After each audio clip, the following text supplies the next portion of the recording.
Vários tipos de colite.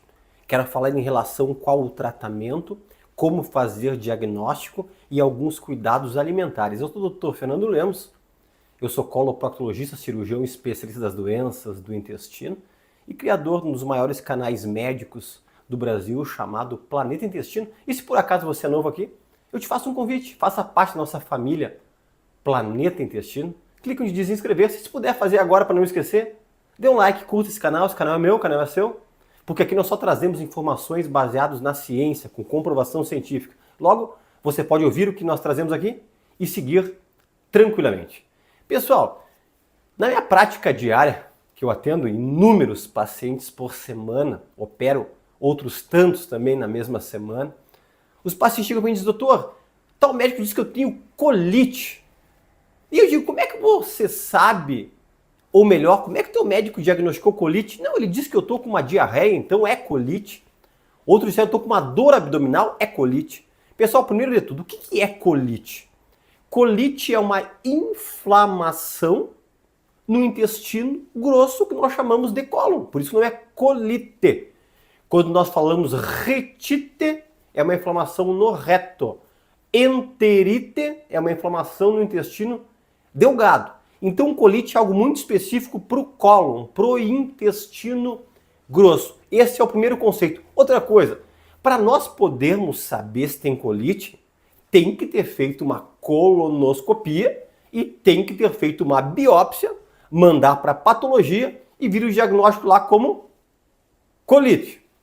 Claro que quem é especialista, quem é coloproctologista, você já consegue numa anamnese, num exame físico, num exame proctológico, dizer: olha, esse paciente possivelmente tem uma colite ou ele tem uma retite, mas nós precisamos, obviamente, de um exame de intestino, uma colonoscopia e, obviamente, uma biópsia. Quais os sintomas mais comuns de colite? Olha só, a dor abdominal que você está investigando e, na verdade, não melhora nunca a tua dor abdominal, tem que pensar numa colite. Outras pessoas têm muco quando defecam, que parece uma clara de ovo, parece um catarro. Outras pessoas têm sangramento.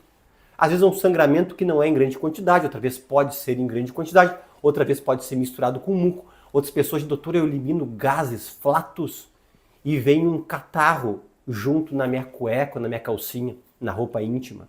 Outras pessoas têm gases de tensão abdominal, outras têm diarreia. Olha, agora aqui eu vou quebrar um paradigma. Muitos médicos não especialistas acham que a pessoa que tem colite obrigatoriamente tem que ter diarreia. Muitas vezes não.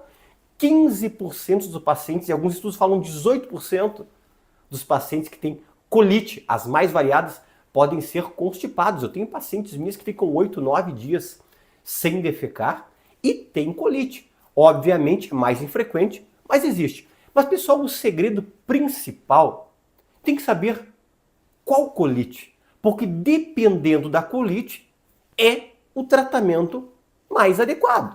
Por exemplo, existe uma colite viral, causada por uma infecção gerada por um vírus, tipo citomegalovírus, que pode adquirir por uma transmissão sanguínea, transfusão sanguínea, pode ser por uma sexo anal desprotegido, né, que causa uma infecção sexualmente transmissível, pode ser por um contato de saliva, de um beijo com alguém contaminado, que alcança o colo e causa essa inflamação no colo de causa viral. Aí nós vamos ter que fazer um tratamento específico com antirretrovirais e com sintomáticos para o citomegalovírus. Existe a colite pseudomembranosa, causada pelo Clostridium difficile, que é muito comum em pessoas que estão internadas utilizando antibióticos por longo prazo. Geralmente o tratamento nós fazemos com vancomicina endovenosa. Existe a colite ulcerativa, ou retocolite ulcerativa, porque ela começa a inflamar o reto, dá uma retite, e depois sobe para o colo, porque chamamos retocolite, colite ulcerativa, que muitas vezes tem causa genética, muitas vezes a ansiedade faz aparecer os sintomas, muitas vezes baixa de imunidade pode fazer aparecer os sintomas. o tratamento ele é bem específico, muitas vezes tem que utilizar mesalazina, às vezes imunossupressores, tipo azatioprina, se não resolve tem que entrar com corticoides, às vezes com terapia biológica, e é um tratamento bem específico. A pessoa geralmente na retocolite tem muitos episódios de diarreia, 7, 8, 9, 10 episódios por dia com sangramento, como também tem colite ulcerativa que a pessoa não sangra muito e não são tantos episódios. A pessoa pode perder peso, sabemos que a colite ulcerativa não acomete intestino delgado, é só do reto até o colo, tanto que se a pessoa fizer uma cirurgia radical, que obviamente nós deixamos para último caso, fazer uma proctocolectomia, retirar todo o reto e o colo, a pessoa fica curada. Mas, obviamente, isso aí é em último caso. Existe a colite causada pelo Crohn, porque as pessoas pensam que doença inflamatória intestinal ou colites é só o retocolite ulcerativa do Crohn. Eu estou provando para vocês que não. A colite de Crohn é quando dá o Crohn no cólon. Geralmente não é uma inflamação contínua e ascendente como é retocolite. É uma inflamação geralmente salteada. Aparece no reto, dando exemplo. Aparece no cólon transverso, aparece no cólon ascendente. Não precisa ser contínua, porque na retocolite geralmente começa no reto e ela é progressiva. Obviamente, doença de Crohn, o local que mais acomete não é o cólon, é no intestino delgado, no ilho terminal, que nós chamamos de enterite ou ileite causada por Crohn, mas existe também a colite do Crohn. Existe a colite isquêmica, que na verdade é déficit de circulação ou fica quase ausente a circulação em alguns pontos do cólon e a pessoa pode ter dor, pode eliminar um muco muito fétido, pode distender e às vezes a pessoa passa por muitos médicos até fazer uma colonoscopia e descobrir que tem uma inflamação num determinado segmento lá e isso aí geralmente, a biopsia, é uma colite isquêmica. Pessoas que fumam, é comum, pessoas muito sedentárias e existem dois pontos do intestino que são os pontos críticos para ter essa colite isquêmica. É na transição sigmoide retal, que nós chamamos ponto de Sudeck, e na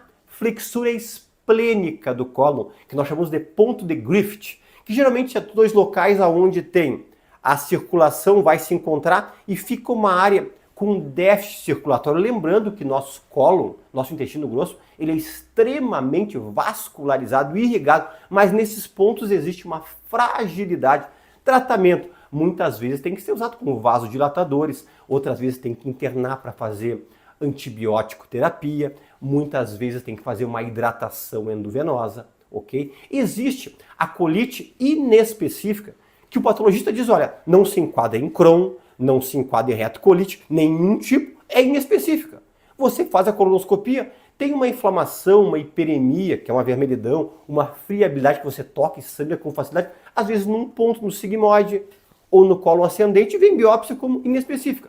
Muitas vezes eu trato como se fosse uma colite ulcerativa. Eu uso uma mesalazina, às vezes um ciclo de corticoide, cuido de alguns alimentos e a pessoa nota melhora. Existe a colite eosinofílica, que é aquela colite onde a pessoa tem uma grande quantidade de eosinófilos, que na verdade ele é um tipo de glóbulo branco, no colo. E isso aí acaba dando desconforto. Não é tão comum como as pessoas estão dizendo, é tão comum colite eosinofílica, mas acontece. Como trata? Com antihistamínicos, usa-se com inibidores dos leucotrienos, que são os mesmos que se utiliza para prevenção de asma, tipo montelukast, zafirlukast. Você tem que inibir alimentos que geram histamina. E às vezes a pessoa pensa que é só coisas que são ruins para a saúde que geram histamina. Muitas vezes não. Por exemplo, abacate, espinafre, banana, tomate, frutas cítricas, maçã, tudo gera muita histamina. Na colite eosinofílica, eu tenho que retirar isso aí. Como leites fermentados, tipo iogurte, kefir, não pode. Bebida de álcool, não pode. Peixes que são enlatados, queijos, aqueles que ficam muito tempo para fazer a maturação, também não pode, porque tudo isso aí estimula histamina e pode piorar a colite eosinofílica. Você viu quantas colites? E existem outras, eu citei apenas algumas aqui, mas eu digo para vocês, todas elas, ou melhor, quase todas elas, têm disbiose, associada. Você pode perguntar, foi a disbiose que causou a colite ou a colite que causou a disbiose? Essa ainda é uma dúvida, que se algum especialista disser é isso, ele está mentindo. Nós temos essa dúvida, mas ela sempre acontece junto, como também aumento da permeabilidade do intestino delgado. Os enterócitos, em vez de estarem bem fechadinhos, eles ficam um pouco afastados e isso aí facilita entrar toxinas, alimentos não digeridos que pegam a corrente sanguínea e podem dar manifestações extraintestinais. Como se trata? Primeiro, tem que ir num coloproctologista para saber qual a colite para você tratar de maneira correta. Eu sempre utilizo para todas as colites, eu utilizo glutamina por no mínimo 4 a 6 meses, 10 gramas em 200 ml de água, sempre à noite após a última refeição. Eu sempre entro com probióticos. Ah, doutor, qual tipo? Depende. Depende se você tem diarreia, se você é constipado, se você tem relação de muita dor abdominal, então depende do probiótico. Mas sim, eu sempre mantenho a vitamina D perto de 60 a 80, nunca mais do que 80 e 100, como eu tenho observado, atividades físicas diárias. E sabe o que como se fosse um resumo de alimentos que eu retiro para pacientes meus com colite? Tudo que tem lactose, leite, iogurte, chocolate, creme de leite, sorvete, requeijão, retiro tudo. Verduras folhosas. Ah, mas não é saudável. Mas para colite eu não gosto. Couve, repolho, brócolis, alface. Temperos tipo páprica, orégano, mostarda, ketchup e pimentas não é interessante. Pessoal, compartilhe esse vídeo. Esse vídeo é um vídeo muito completo, interessante para pessoas que você nem imagina que possa estar com colite. Se você puder também compartilhar, é extremamente importante. E eu tenho uma página no Instagram que eu trago um conteúdo diferente do que eu trago aqui. Lá tem 4, 5 publicações por dia. É dr.doutor.fernando_Lemos. Eu te espero lá. Abraço a todos, fiquem com Deus e até um próximo vídeo.